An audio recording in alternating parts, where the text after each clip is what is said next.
오늘 다니엘서를 강의를 쭉 해나가는데 좀 오후 시간에 좀 변칙적인 것이 있었기 때문에 이어져 가지 못하고 오늘 또 여러분들에게 말씀을 드립니다. 이렇게 시간 날 때마다 하면 좋겠다 생각이 됩니다. 다니엘서부터 1장부터 12장까지는 1장부터 6장까지는 그래도 쉬운데 7장부터 12장까지는 약간 이렇게 어려운 점이 있어요. 예언서기 때문에. 그래서 여러분들이 설명을 잘 들으시고 전에 우리 이충세 목사님 다니엘서 강의 책 구입하신 분들은 그것도 한번 보시고 그러시면 여러분에게 큰 도움이 되리라고 생각합니다. 다니엘서는 역사적 순서와 주제별 순서가 있다고 그랬죠. 1장부터 6장까지는 역사적 내용을 연대순으로 시간순으로 기록한 것이고 7장부터 12장까지는 예언적 내용을 주제로 해서 배열이 된 것입니다. 역사적 순서가 아니죠. 주제별로 기록되었기 때문에 뒤에 장이 앞으로 와야 하고 뭐 그렇습니다. 그래서 거기 도표를 해놨는데 설계 노트에 역사적 순서는 1장부터 6장까지. 그래서 느부갓네살, 벨사살, 다리오 왕 이렇게 이어지는 거고, 그 다음에 7장부터 12장까지는 7, 8장은 벨사살입니다. 이게 원래 순서대로 하면 7, 8장 다음에 5장이 와야 되는 거예요. 벨사살이 죽으니까. 그죠? 7, 8장 다음에 5장이 와야 되는데 이게 예언적 내용을 담고 있다 보니까 7장부터 12장까지 따로 이렇게 기록이 된 겁니다. 9장은 다리오, 10장, 12장은 고레스 왕에 대해서 이렇게 이야기를 합니다. 다니엘서는 신앙적 승리와 종말론적 대언을 담고 있습니다. 그래서 7장부터 11장까지는 바벨론, 그리고 메데 페르시아 제국, 그리고 그리스의 전쟁사 가운데 실제로 발생한 역사적 이야기입니다. 7장부터 11장까지 나타난 바벨론, 페르시아, 그리고 그리스와 로마 제국에 이르기까지의 과정을 상징적으로 보여주고 있는 동물들이 나와요. 동물들이. 그리고 환상들이 이제 나옵니다. 1장부터 5장과 6장부터 12장은 주제에 있어서 연결되어 있습니다. 예를 들어서 1장과 6장은 연결되어 있어요. 1장은 음식으로 인한 시험이죠. 음식으로 인한 시험. 기억나시죠? 1장에 음식으로 인한 시험. 근데 6장은 오늘 읽은 말씀처럼 사자구의 시험입니다. 핍박에 굴하지 않는 믿음, 타협할 것과 타협하지 말아야 할 것에 대해서 좋은 가이드라인을 주고 있는 내용입니다. 그리고 2장과 7장이 연결되어 있어요. 2장은 금영상이 이제 있는데 거기에 4개의 제국이 나오죠. 바벨론 제국, 메데 페르시아 제국, 그리스 제국, 그리고 로마 제국. 7장에는 짐승들이 나와요. 이제 다음번에 볼 건데 짐승들이 나오는데 사자와 같고 곰과 같고 표범과 같고 열뿔을 가진 짐승과 같고, 그래서 각 짐승이 또 이제 각 나라를 이야기합니다. 3장과 8장도 연결되어 있어요. 3장 예배드리지 못하게 하는 왕들에 대해서 다룹니다. 3장은 예배드리지 못하게 하는 느부갓네살 왕과 다니엘의 세 친구에 대해서 이야기를 하고 있고, 8장은 숫양과 숫염소의 환상에 대해서 이야기를 합니다. 그리고 4장과 9장이 연결되어 있어요. 각각 7년의 형벌이 있고 그리고 70일의 형벌의 계획에 대해서 다룹니다. 느부갓네살의 7년 형벌, 느부갓네살이 7년 동안 소처럼 풀을 뜯어먹고 이제 그런 식으로 들에서 생활하는 이야기가 나오죠. 그런데 나중에는 이제 70일의 환상, 70일의 환상이 나옵니다. 5장과 10장, 11장, 12장이 연결되어 있어요. 각각 장차 이 말 종말에 대해서 다룹니다. 다가오는 종말. 그러니까 다니엘은 이 모든 것을 주관하시는 하나님의 주권을 잘 보여주고 있는 겁니다. 여러분 세계 역사를 보면은요, 이게 하나님의 역사구나라는 것들이 돌아가는 것을 보면은 잘 알 수 있어요. 악한 자는 반드시 형벌을 받습니다. 이건 하나님의 원리예요. 하나님의 원리. 왜 김정은이나 김일성, 김정은, 이제 김정일 이런 세 이제 그 내리 부자들을 그냥 놔두느냐? 하나님의 뜻이 있는 겁니다. 언젠가는 하나님께서 형벌할 날이 오게 될 겁니다. 시리아와 그리고 이제 그 터키, 옛날 이름 터키지만 그쪽에 그 지진이 일어난 것은 아무도 예상을 못했어요. 근데 우리나라는 이 북한과 남한을 연결짓는 그 지진대가 있는데 바로 그게 백두산입니다. 그 백두산은 반드시 터진다고 되어 있습니다. 언제 터질지 모르지만은 백두산을 중국을 통해 가지고 장백산이라고 그러죠. 올라가 봤어요. 부글부글 끓어요. 흐르는 시냇물에 계란을 넣으면 계란이 삶아집니다. 그걸 계란에 얼마씩 이렇게 팔아요. 이게 부글부글 끓어요. 제가 일본에 갔을 때 일본의 하코네라고 하는 지진대 거기에 가보니까 실제로 그런 일이, 거기에 무슨 호텔이 있어서 거기서 이렇게 하룻밤 묵었는데 저기 부근에는요 무슨 용암 수증기 흐르는 것처럼 이게 타오르는데 정말로 도망치고 싶더라고요. 그런 곳이. 그리고 일본은 또 희한한 나라라. 이게 목욕탕도 6층이 남탕, 7층이 여탕이면 계속 남탕, 여탕 이렇게 해야 되는데 그 다음날 이렇게 일정하게 또 바꿔요. 이거를 또 이렇게 바꾸고 있고. 그래서 그랬었는데 아무튼 우리나라는 이제 백두산이 터질 날이 이제 얼마 남지 않았습니다. 백두산이 터지면 어떻게 될까요? 북한에서 핵 위협을 하고 있는 모든 그런 그 장비들, 이런 것들이 완전히 이제는 사라지게 될 것이라고 생각합니다. 그러므로 나라는, 이 세계는 정말 하나님께서 역사하시는 그런 모습으로 이게 되어가고 있다는 것입니다. 그래서 오늘 이제 6장의 이야기인데 6장에 이 나라의 역사적인 실제적인 일어났던 일입니다. 그래서 1장과 6장이 연결되어 있다고 그랬죠. 1장은 음식으로 인한 시험, 6장은 사자굴의 시험입니다. 핍박에 굴하지 않는 믿음 대해서 이야기를 하고 있는데 6장은 이제 다니엘의 이야기입니다. 사자굴의 핍박에 굴하지 않는 믿음의 이야기예요. 이런 다니엘의 모습 속에서 다니엘의 믿음을 묘사한다면 저는 순전한 믿음의 소유자라고 할 수 있습니다. 순전한 믿음. 순전함이라는 단어는 어떤 뜻이 있을까요? 순전함이라고 할 때 미어라고 하는 단어도 순전함이지만 성경에서 인테그리티라고 하는 단어도 순전함을 이야기합니다. 그래서 순전한 그리스도인이라는 책이 여러 사람이 쓴 책들이 있어요. 잔 메다가 쓴 순전함이라는 책도 있고요. 그 다음에 C.S. 루이스가 쓴 책도 있고요. 순전한 그리스도인이라는 말이 있습니다. 순전함이라는 말이 무슨 말이냐면은 신실함이라는 뜻도 있고 무결점, 흠이 없다라는 뜻도 있습니다. 다니엘이 바로 그런 순전한 믿음의 사람이라는 겁니다. 순전한 믿음의 사람. 그런 다니엘이 사자굴 속에 들어가는 형벌 속에서 굳건하게 지킨 순전한 그의 믿음으로 말미암아 그는 하나님의 천사가 사자의 입을 다물게 하셨고 그를 보호해 주시는 놀라운 역사적인 사건이 바로 다니엘서 6장의 사건입니다. 6장 1절을 보세요. 6장 1절 같이 읽겠습니다. 시작. 다리오가 온 왕국을 다스릴 통치자 120명을 세워 왕국을 다스리는 것을 기뻐하셨으며 이들이의 총리 셋을 두었는데 다니엘은 그들 중 첫째였으니 이것은 통치자들이 그들에게 보고하게 하여 왕에게 손해가 없게 하려 함이더라 그랬죠. 6장 1절에 보니까 때는 언제라고 그랬습니까? 다리오 때 왕이에요. 다리오. 이 다리오 왕에다 표시를 해두세요. 다리오.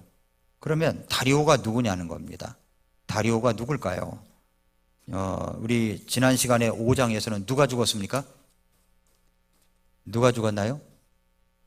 한참 전에 돌아가셔가지고 잘 기억을 못 하시죠? 예.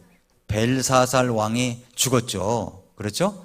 그래서 벨사살 왕이 이렇게 잔치를 벌이고 있는데 갑자기 손가락이 딱 나타나와가지고 글자를 썼죠. 뭐라고 썼습니까? 메네메네데겔 우바르신이라고 썼잖아요. 그죠? 메네메네데겔 우바르신이라고 썼던, 그래서 이제 결국은 벨사살 왕이 죽었습니다. 죽은 다음에 다리오가 누구냐면은 5장 30절 31절 보세요. 벨사살이 죽고 난 다음에 누가 왕이 되느냐? 그 밤에 갈대아 사람들의 왕 벨사살이 죽임을 당하고 메대 사람 다리오가 그 왕국을 치하였는데 그는 나이가 62세쯤 되었더라. 그러니까 62세에 왕이 된 겁니다. 다니엘서 6장 1절에 다리오가 온 왕국을 다스릴 통치자 120명을 세워 왕국을 다스리는 것을 기뻐하였으며 그 다리오라는 인물이 벨사살 왕처럼 세상의 역사에는 기록되어 있는 것이 없습니다. 다리오가. 그리고 당시 메데와 페르시아 연합군을 지휘하여 세계 곳곳을 휩쓸며 마침내 바벨론 도성까지 연합군을 지휘하여 세계 곳곳을 휩쓸며 마침내는 바벨론 도성까지 무너뜨린 사람이 누구냐면 고레스 왕이었어요. 고레스 왕. 지금 6장이 고레스 왕 시대에 벌어진 일입니다.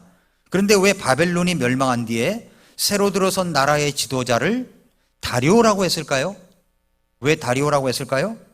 이 미스터리를 이해하려면 메데 페르시아의 과도기 연합제국의 형성을 살펴볼 필요가 있습니다. 어떻게 된 일이냐면 주전 539년 세계 최강국이었던 바벨론이 멸망한 후 2년 정도의 짧은 기간 동안 과도기 정부를 구성했던 적이 있습니다.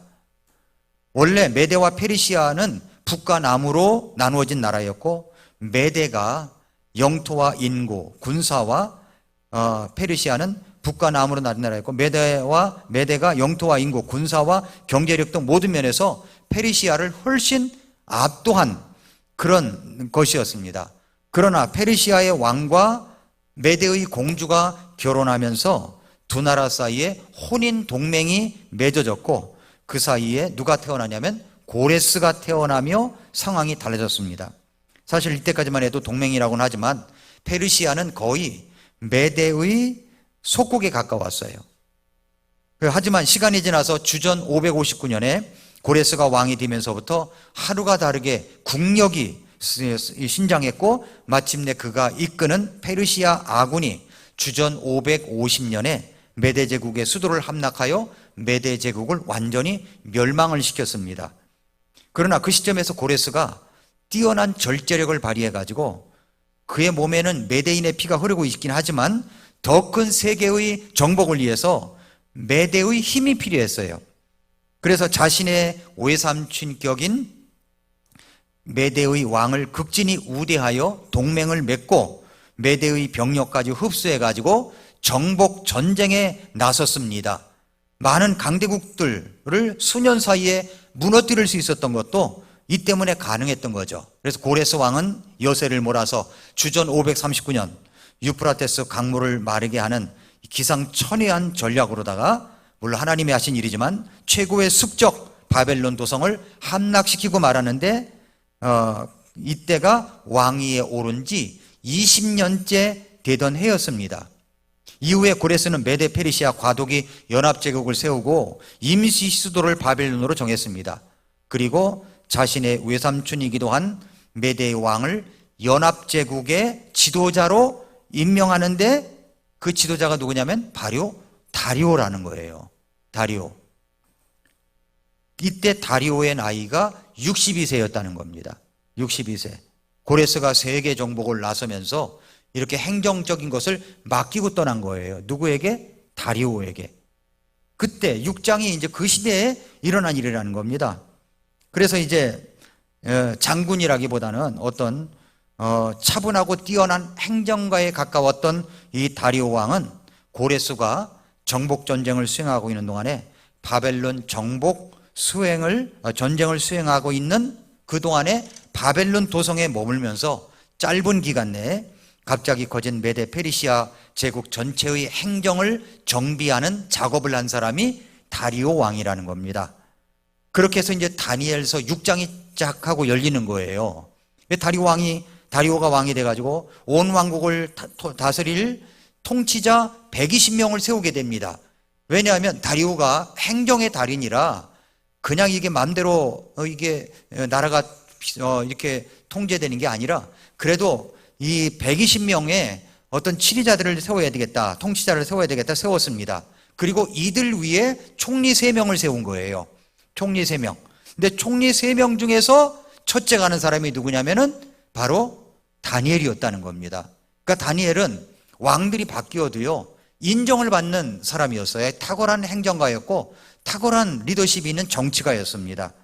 다니엘은 어쩌다가 운이 좋아가지고 벼락 출세를 해가지고 간신히 자리만 지키는 그런 사람이 아니었습니다. 그는 새 왕조의 총리로서 탁월한 리더십을 발휘했어요. 그래서 6장 3절에 보니까 그때에 이 다니엘이 총리들과 통치자들보다 더 높이 승진하였으니 이는 뛰어난 영이 그의 안에 있었기 때문이라 그랬습니다. 다니엘이 그렇게 총리 위에 총리가 됐던 이유가 뭐냐면 뛰어난 영, 하나님의 영이 그 안에 있었기 때문이라고 이유를 이야기하죠. 왕이 그를 세워 온 영토를 다스리게 했다라고 하는 겁니다. 이 정치가들은 보면 누가 나가고 이게 돈꼽으로 총리가 됐는데 한 사람이 뛰어나면 그걸 잡아 끌어내리려고 아주 안간힘을 쓰잖아요. 그 뒤에서 보이지 않는 곳에서 이 정치가들의 움직임, 술수들 대단합니다. 이건 우리나라도 똑같아요. 우리나라도 보면은요, 참 이게 정치 세계라고 하는 것이 정말 모를 일이라고 생각합니다. 저도 만약에 이제 그 예수님을 믿고도 계속 이제 제가 어떤 군인의 길을 갔더라면 제가 생각해도 별은 달지 않았나 이렇게 또 이제 자찬을 해봅니다. 그렇게 되면 나와서 뭘 했겠습니까? 별들이 나오면은 정치하잖아요. 정치하지 않습니까? 이 정치가에 뛰어들어가고 감옥에도 몇 번 들어갔다 나오고 그러지 않았겠는가? 예수님도 잘 모르면서 그러지 않았겠는가? 이렇게 생각이 들 때가 있어요, 가끔. 근데 예수님을 믿고 구원받아가지고 목회자의 길을 걸어서 지금까지 줄곧 이 길을 걸어오게 하신 하나님께 얼마나 감사드리는지 몰라요. 정치가들의 술수 이런 것들이 참 많이 보여요. 저는 저희 그 남양주시거든요. 남양주시에도 뭐 어떤 일이 있다 그러면은 지금 시장은 아니고 그 전 시장이었을 텐데 시장실에 전화를 걸어가지고 이렇게 항의를 할 때가 있고 이야기를 할 때가 종종 있었습니다. 경기도의 시의원, 그러니까 도의원에게 전화를 걸어가지고 뭐 항의를 하니까 내가 안 그랬고 뭐 어쩌고 뭐 이러면서 그런 이야기도 많이 들었던 그런 적이 있습니다. 저의 어떤 속에 흐르는 것이 이게 그런 것이 있구나라고 이제 생각이 들었어요. 물론 저는 이제 담즙질입니다. 담즙질. 이게 담즙 우울질인 것 같아요. 제가 볼 때 담즙 우울. 여러분 보기에도 그렇죠? 찔러도 피가 안 나올 것 같고 뒤에서 피가 철철 흐르고 있습니다. 여러분 보이지 않아서 그렇지. 그런 게 있어요. 그래서 이제 이 정치가들의 이 세계를 보면 지금도 이렇게 보면은 말이죠. 똑같아요. 여당 야당이나 다 똑같습니다. 흐르는 것들을 보면은 비슷비슷한 면이 있지 않는가 생각이 들어요. 그런데 총리 셋이 있었는데 다니엘이 우뚝 섰습니다. 그러면 다른 총리들, 통치자들이 그냥 뒀을까요? 안 뒀다는 겁니다. 그게 이제 오늘 그 이제 사건의 흐름이 진행되고 있는 겁니다. 모함을 받아가지고 사자굴 속에 집어넣어졌어요. 그런데도 보호를 받았습니다. 이런 믿음을 다니엘의 순전한 믿음이라고 하는데 이렇게 순전한 믿음의 소유자 이 다니엘의 이야기를 통해서 정말 순전한 믿음이라는 것이 무엇인가 이거를 몇 가지만 살펴보도록 하겠습니다. 첫째로 순전한 믿음은 항상 위기의 고비가 넘나들곤 합니다. 순전한 믿음을 지키려고 하면은요 위기가 많이 찾아와요. 위기가 개인적인 흠을 찾아내리는 악한 세력들의 음모가 있었습니다. 다니엘은 정말로 뛰어난 사람이었어요. 그러다 보니까 주변의 총리들과 통치자들이 시샘을 납니다. 이렇게 성경을 말씀합니다. 다니엘서 6장 4절에 그때 총리들과 통치자들이 왕국의 통치에 관하여 다니엘을 대적할 기회를 찾으려 하였으나 어떤 기회나 허물도 찾을 수 없었으니 이는 그가 신실하였으므로 어떤 실수나 허물도 그의 안에서 발견되지 아니하였기 때문이더라. 이럴 수가 있을까요? 정치가인데 아무리 흠집을 해도 청문회를 해도 나오지 않는, 흠이 나오지 않는 정치가, 우리나라에 정말 이런 정치가가 필요합니다. 이런 정치가가 있어야 돼요. 다니엘의 나이가 고령임에도 불구하고 출세 자리에 앉으니까 주변 사람들이 그냥 두질 않아요. 그러나 다니엘은 어떤 흠을 발견하려고 노력을 해도 흠을 발견할 수 없는 사람이었습니다. 우리는 이런 것을 생각해 봐야 됩니다. 우리의 삶은요, 과연 나를 넘어뜨리려고 하는 사람들에게 아무런 흠을 찾을 수가 없다는 평가를 받을 수가 있는가 하는 겁니다. 받을 수가 있을까요? 없을까요? 우리나라 국무위원이 되려면 청문회를 거쳐야 되죠. 총리나 장관 등. 그런데 야당에서 아무리 뒤져도 흠을 찾을 수 없는 사람이 있을까요? 있을까요? 조금씩이라도 누구나 흠은 다 있었습니다. 간혹 그러한 것을 발견할 수 없는 사람이 있기는 합니다만 대개 흠이 발견됩니다. 다니엘은요, 찾을 수가 없었다고 그랬어요. 찾을 수가 없어요. 그래서 이 찾을 수가 없었던 주변에 시세 많은 사람들이 안 되겠다, 법을 바꾸어서라도 다니엘의 장점이 완전히 그게 올무가 될 수 있도록 만드는 법안을 만들어야 되겠다, 그렇게 한 겁니다. 그러니까 아무리 뒤져도 흠을 찾을 수가 없으니까 법안을 새로 만들어 그 사람을 잡으려고 시도합니다. 이런 법을 뭐라고 그러냐면은 다니엘 완박법이라고 합니다. 들어보셨어요? 다니엘 완박법. 검수완박법이 아니에요. 다니엘을 갖다가 완전히 그 다니엘이 가진 권력을 완전히 박탈할 수 있는 법안을 만들어야 되겠다. 이런 것들이 이제 다니엘 혼자만 빼고 전부 다 다수당이다 보니까 그렇게 된다는 거죠. 그래서 다니엘서 6장 5절부터 7절에 보니까 그때 이 사람들이 이르되 우리가 이 다니엘의 하나님의 율법과 관련하여 그를 대적할 기회를 찾지 못하면 그를 대적할 어떤 기회도 찾지 못하리라 하고, 이에 총리들과 통치자들이 왕에게 함께 모여 그에게 이같이 이르되 다리오 왕이여 영원토록 사시옵소서. 왕국의 모든 총리들과 총독들과 통치자들과 주원자들과 대장들이 함께 의논하여, 다수당이 만들었다는 겁니다. 다수당이 좀 좋은 게 아닌 것 같아요. 왕의 법규를 굳게 세우고 확고한 칙령을 정하였나이다. 자기들끼리 정해가지고 왕에게 이야기를 하니까, 왕에게 이야기하니까 뭐라냐, 오 왕이여 누구든지 곧 누구든지 30일 동안 왕위에 어떤 신이나 사람에게 탄원하는 자는 사자굴에 던져 넣으리라는 것이니이다. 그 왕이 생각할 또 그럼 뭐 누구를 다치게 하거나 이런 법이 아니라 왕을 갖다가 이렇게 떠받치게 하려고 하는 법안인가 보다, 이렇게 해서 허락을 한 거죠. 이건 음모입니다. 음모. 일상생활에서 다니엘이 참되고 살아계신 하나님만을 경배하고 그분에게만 기도하는 시간을 구별하여 갖고 있음을 안 대적들이 그것을 악용하고 모함하기 위해서 추진한 법안입니다. 이렇게 자신을 함정에 빠뜨리기 위한 음모가 진행되는 동안 다니엘은 어떤 사람임을 드러내고 있습니까? 두 번째로 보기 원하는 것, 순전한 믿음은 위기 가운데 더욱더 드러난다는 겁니다. 더욱 드러나요. 저와 여러분이 80세쯤 되었을 때 과연 어떤 모습으로 하나님 앞에 서게 될 것인가를 한번 생각해 보셨습니까? 제가 이제 어떤 글을 하나 봤는데, 어느 95세의 어른의 숙입니다. 어른의 숙이. 그러니까 호서대학교 설립자 고 강석규 박사의 후예입니다. 95세 어른의 숙이에요. 95세 되신 분 계십니까? 95세 어른의 숙이니까 잘 들어보세요. 나는 젊었을 때 정말 열심히 일했습니다. 그 길과 나는 실력을 인정받았고 존경을 받았습니다. 그 덕에 65세 때 당당한 은퇴를 할 수 있었죠. 그런 내가 30년 후인 95살 생일 때 얼마나 후회의 눈물을 흘렸는지 모릅니다. 내 65년의 생애는 자랑스럽고 떳떳했지만 이후 30년의 삶은 부끄럽고 후회되고 비통한 삶이었습니다. 나는 퇴직 후 이제 다 살았다, 남은 인생은 그냥 덤이다 라는 생각으로 그저 고통 없이 죽기만을 기다렸습니다. 덧없고 희망이 없는 삶, 그런 삶을 무려 30년이나 살았습니다. 30년의 시간은 지금의 내 나이 95세로 보면 3분의 1에 해당하는 기나긴 시간이었습니다. 만일 내가 퇴직할 때 앞으로 30년을 더 살 수 있다고 생각했다면 난 정말 그렇게 살지는 않았을 것입니다. 그때 나 스스로가 늙었다고, 뭔가를 시작하기엔 늦었다고 생각했던 것이 큰 잘못이었습니다. 나는 지금 95살이지만 정신이 또렷합니다. 앞으로 10년, 20년을 더 살지 모릅니다. 이제 나는 하고 싶었던 어학 공부를 시작하려 합니다.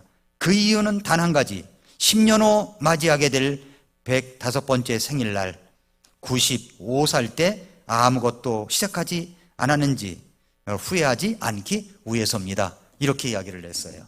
의미가 있는 이야기죠? 연세 많으신 분들, 새겨들어야 되겠죠? 은퇴의 나이니까 나 이제 시키지 마, 이제 집사도 은퇴하고 다 은퇴할 거야, 아무것도 안 하고, 그러지 말라는 겁니다.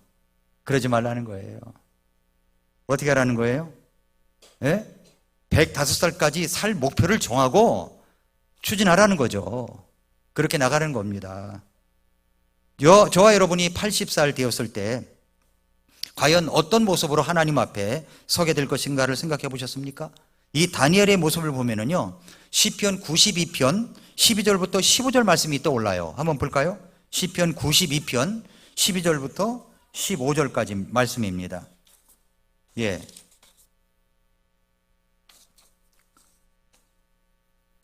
시편 92편 12절부터 15절. 의로운 자는 종려나무같이 흥황하며 레바논의 백향목같이 자라리로다. 주의 집에 심긴 자들은 우리 하나님의 뜰 안에서 흥황하리로다. 그들은 늙어서도 여전히 열매를 맺으며 기름지고 흥황하리니 이것은 주께서 올바르심을 그들이 보이려 함이로다. 그분은 나의 반석이시니 그분 안에는 불의가 전혀 없도다. 자, 노년의 다니엘의 모습으로 보이죠? 노년의 다니엘의 모습으로 보입니다. 여러분의 모습은 어떤 모습으로 보일까요? 여러분, 제가 이제 금요일 날마다 미라클 모닝에서 건강서적을 갖다가 읽고서 여러분에게 전하고 있습니다. 듣고 계십니까? 아직 안 들어보신 분 계세요? 예, 책은 안 읽더라도 책 읽을 나이가 아니야, 그런 분들 계시죠? 예, 그런 분이라도 꼭 들으시길 바랍니다. 근데 거기서 제가 강조한 게 뭐예요? 예, 비타민 C를 메가도스 하라는 거 아닙니까? 메가도스 하라는 거예요. 메가도스를 꼭 하시기 바랍니다. 열심히 노년에 살아야죠. 여러분이 80이 됐을 때 요양원에서 생활하시는 분들 한번 생각해 보세요. 입맛도 모르고 말이죠. 코에 코 꿰가지고 그래가지고 그렇게 죽음의 순간을 기다리는 모습이 되어야 되겠냐 하는 겁니다. 그게 아니죠. 건강을 돌봐야 돼요. 그 중에 하나가 비타민 C는요, 이게 항암력도 있고 면역력도 있습니다. 그러니까 꼭 드시라는 거예요. 꼭. 어떤 분은 한 알씩 먹고 있어. 한 알. 그러지 마시고, 의사들은요, 비타민 C 권장하지 않아요. 기능의학 하는 사람들 외에는 별로 권장하지 않아요. 그러니까 우리는 좀 종합적인 판단을 해서 많은 기능의학을 하고 있는 분들이 하병은 박사님이요, 그거 정말 20년간 연구 끝에 발견한 겁니다. 비타민 C가. 그러니까 드시라고요. 메가도스를. 그래서 암 있는 사람들은 메가도스 하는데 분말로 하는 게 좋답니다. 분말. 그래서 분말로 된 게 있었거든요. 고려원단에서 메가도스 용으로 한 봉에 3000mg 들어있는 게 있어요. 그거를 드시는 게 좋은 거예요. 왜냐하면 건강하게 살기 위해서 80세가 되어도 건강하게 주의 일을 힘차게 하는 모습이 있어야 되지 않겠습니까? 이런 모습이 있어야 되는 겁니다. 찬양대를 보면은요, 머리 백발이 희끗희끗한 사람도 있고 이 새파란 젊은이들도 있고, 이런 모습들이 진짜 너무 아름다운 찬양대인 거예요. 외국의 이게 근본주의 침례교회 찬양대를 보면요, 강례상 뒤에 찬양대석이 있어요. 근데 거기 보면은 그런 모습들이 아주 비춰집니다. 그러니까 우리는 정말로 어떤 모습이냐면은 바로 하나님 앞에 섰을 때 우리가 이제 어떤 모습이냐면, 여기에 시편에 나와 있는 말씀처럼 이제 늙어서도 여전히 열매를 맺으며 기름지고 흥왕한 모습들, 이런 모습이 되어야 된다는 겁니다. 다니엘은 80이 넘어서도 여전히 하나님 앞에 쓰임받는 사람이었습니다. 나이가 점점 더 먹게 되면 나는 이제 할 일이 없다고 생각할 수 있습니다. 그러나 주님 일에는 나이가 제한이 없어요. 노년이 되어서도 주님 앞에 쓰임받을 수가 있습니다. 몽골에 가면은요, 은퇴하셨던 목사님들, 또 무슨 별 스타들, 교수님들 몽골에 많아요. 이런 분들이 여전히 일을 하고 있어요. 여전히 일을 하고 있어요. 저는 깜짝깜짝 놀랄 일이 많습니다.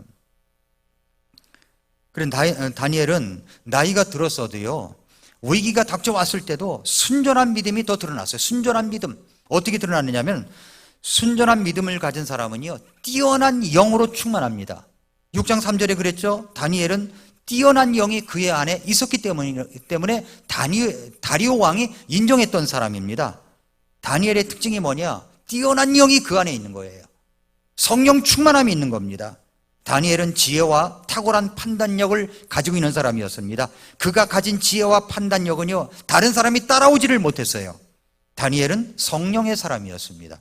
또 순전한 믿음을 가진 사람은 위기 가운데 순전함이 드러납니다. 다니엘이 위기가 닥쳤죠. 그것은 주변에 시기하는 무리들이 그를 법안으로 묶어가지고 사자굴 속에 집어넣으려고 한 것입니다. 다니엘은 다리오가 아니라 다른 신에게 기도를 하는 자에게는 사자굴 속에 들어가는 형벌이 있다는 것을 알면서도 어떻게 합니까? 6장 10절에 그런데 다니엘은 그 조서에 도장이 찍힌 것을 알고도 그랬어요. 알고도 그렇게 했어요. 알고도 자기 집에 들어가 자기 방에서 예루살렘을 향해 창문을 연 채 전에 하던 대로, 전에도 이렇게 했거든요. 문 닫고 한 게 아닙니다. 전에 하던 대로 연 채 하루에 3번씩 무릎을 꿇고 기도하며 하나님 앞에 뭐 했다고 그랬습니까? 감사를 드렸다는 감사. 불안에 떠는 게 아니라 감사를 드렸다고 했습니다. 우리가 내가 기도하는 모습 그대로 계속 기도하면, 우리가 예배를 드리러 계속 오면 이 앞에서 경찰들이 예배 드리는 자들을 잡아다가 극형에 처한다고 할 것 같으면 과연 그대로 할 수가 있겠습니까? 할 수가 있겠냐는 거예요. 코로나가 처음에 이제 창궐을 했을 때 예배에 많은 사람들이 모여서 예배하나 구청 직원하고요 경찰까지 왔었어요 여기에. 그래서 그분들도 뭐 일부러 왔겠습니까? 시키니까 왔지. 그러나 저의 마음 같아서는 항의를 하고 싶고 이 앞에 진짜 묶어두고 싶었었어요. 한 번은 또 어떤 일이 있었냐면요, 문을 잠그고 예배를 했어요. 예배 의원들만 여기 들어온 거야. 예배 의원들만 여기 있고 아무도 없고 예배 의원들만 있고 아예 밑에 현관을 잠궜어요. 구청 직원이 난리가 난 거야. 이거 문이 잠겨져 있는 거 보니까 틀림없이 이제 이거 잠궈놓고서 많은 사람들이 모여서 예배를 드리고 있는가 보다. 그래가지고 우리 전도사님에게 전화를 했나 봐요. 어떻게 알았는지. 열고 들어와 보니까 없거든요. 그래서 그 말을 해주고 싶었습니다. 속았지. 그런데 지금 지나와 보니까 그렇잖아요. 백신이라고 나왔지만은 백신 맞은 사람은 안 걸리던가요? 아니던데요. 백신 안 맞은 사람은 더 잘 걸리나요? 아니던데요. 그러니까 이게 팬데믹에 이게 음모들이 있었다는 이야기가 그래서 도는 겁니다. 그래서 도는 거예요. 정말 우리가 예배를 드리는데 경찰들이 다 와 있어요. 그러면 하겠냐는 겁니다. 코로나가 창궐할 때 어느 나라에서는요 예배당에 못 들어가게 하니까 성도들이 예배당 주변에 다 줄로 서가지고 양팔 간격으로 해가지고 서가지고서 마스크 쓰고 그리고 무릎 꿇고 기도하더라고요. 이런 모습이 돼야 되지 않겠습니까? 정부에서 그렇게 시키는 대로 합니까 우리가? 그래서 이 다니엘은요 정말 도장이 찍힌 것을 알고도 문을 열어놓고 기도했다니까요. 문을 열어놓고. 순전한 믿음을 가진 사람은 바로 이렇게 위기 가운데서 순전함이 드러나는 거예요. 그래서 6장 11절에 그때 이 사람들이 모인 거죠. 다 이제 관망한 거죠. 이제 몰래 숨어서 본 거죠. 모여서 다니엘이 자기 하나님 앞에 기도하며 간구하는 것을 발견하고는 옳구나 됐구나 하고서 이제 증인들 몇 명 세워가지고 했겠죠. 이날만 기다렸을 것입니다. 이날만. 다니엘은 정말 순전한 사람이었습니다. 자기가 위험하다고 자기의 믿음을 감추지 않았어요. 하던 대로 했습니다. 하던 대로. 전에 하던 대로 하루에 3번씩 무릎을 꿇고 기도하면서 하나님 앞에 감사를 드렸습니다. 그러니까 순전한 믿음을 가진 사람은 신실함이 있어요. 신실함. 6장 4절에 그랬죠. 그때 총리들과 통치자들이 왕국의 통치에 관하여 다니엘을 대적할 기회를 찾으려고 하였으나 어떤 기회나 허물도 찾을 수 없었으니 이는 그가 신실하였으므로 그랬잖아요. 신실했던 사람 아닙니까? 믿지 않는 사람들 보는 눈에도 아주 신실했어요. 그리고 경건한 습관을 가지고 있었어요. 날마다 기도했잖아요. 하루에 3번씩. 순전한 믿음을 가진 사람은 위기 속에서 믿음이 드러나는 겁니다. 주변에 대적하는 무리들은 다니엘을 법에 명시한 대로 다니엘을 이제 잡아들입니다. 그리고 왕에게 법대로 사자굴 속에 넣기를 요청합니다. 그것이 이제 12절 13절이죠. 터나는 자가 와서 왕에게 법안을 상기시켜 주는 겁니다. 예? 뭐냐면 어떤 신이나 사람에게 탄원하는 모든 자는 사자굴에 던져 넣으리라고 하지 아니하셨습니까? 내가 그랬지. 이것은 바뀔 수 없는 법이야. 그랬더니 그들이 이야기합니다. 확실히 도장을 찍어놓고 얘기하는 거죠. 유다의 포로된 자들의 자손에 속한 저 다니엘이, 아주 깎아내리잖아요. 총리 중에 총리인데도 깎아내리잖아요. 유다의 저 포로된 자들의 자손에 속한 저 다니엘이 왕과 또 왕께서 도장을 찍으신 그 칙령을 중히 여기지 아니하고 하루에 3번씩 탄원하나이다. 왕이 이 말을 듣고 너무 못마땅한 거예요. 누구한테 못마땅하냐면 자기가 못마땅한 거예요. 자신을 심히 못마땅한 거예요. 내가 왜 그랬던가 이렇게 생각했겠죠. 아까운 인재를 갖다가 잃는다 생각하니까 다니엘을 구출하려고 마음을 힘써가지고 말이죠, 구출하려고 애를 썼습니다. 그때 사람들이 왕에게 모여서 떼거지로 와가지고서 왕께 이러죠. 왕이요, 메대 사람들과 페르시아 사람들의 법은 왕이 굳게 세우는 어떤 칙령이나 법규도 바꿀 수 없다는 것임을 아시옵소서. 윽박지른 거죠. 왕을 법안으로. 예. 이에 왕이 명령함에 다니엘을 끌어다가 사자굴 속에 집어넣게 됩니다. 그러면서 이 말을 남겨요. 다리오가, 네가 계속해서 섬기는 네 하나님께서 너를 구출하시리라. 네가 믿는 하나님이 너를 구출해 줄 거야. 다리오도 참 마음이 안타까웠겠죠. 그렇게 해서 이제 사자굴 속에 들어가서 봉인까지 시킵니다. 봉인. 누구도 열 수 없을 정도로 그렇게 합니다.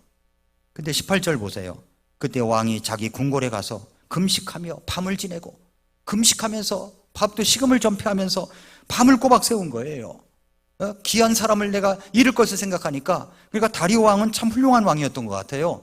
왜냐하면 인재를 알아보잖아요. 인재를.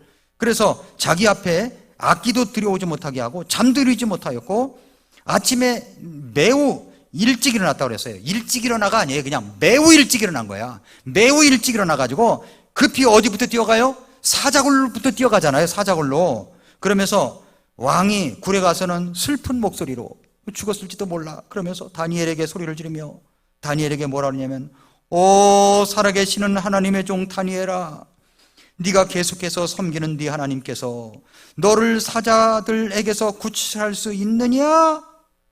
그렇게 한 겁니다. 슬픈 목소리로. 그때 소리가 들려옵니다. 다니엘의 목소리. 오 왕이여, 영원토록 사시옵소서. 내 하나님께서 자신의 천사를 보내사 사자들의 입을 막으셨으므로 사자들이 나를 해치지 못하였사오니 이는 그분 앞에서 무죄함이 내 안에서 발견되었기 때문이니이다. 오 왕이여, 왕 앞에서도 내가 아무 애를 끼치지 아니하였나이다. 이야기하잖아요. 그랬더니 왕이 말이죠, 너무 즐거워한 겁니다.